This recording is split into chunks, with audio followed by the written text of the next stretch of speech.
आज सबरीमाला केस जो लगातार इतने दिनों से पूरे पूरे दिन सुप्रीम कोर्ट की ऑनरेबल 9 जजेस की बेंच सुनवाई कर रही थी, उसका ऑर्डर रिजर्व हो गया है और बहुत गंभीरता के साथ माननीय सर्वोच्च न्यायालय ने 9 जजेस की कॉन्स्टिट्यूशन बेंच में इस बात की सुनवाई की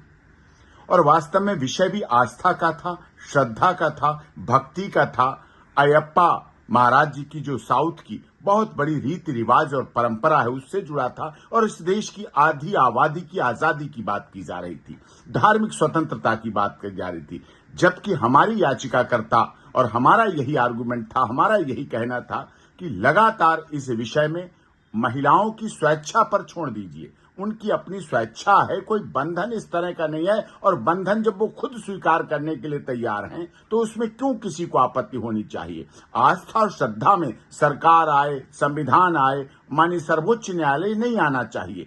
जबकि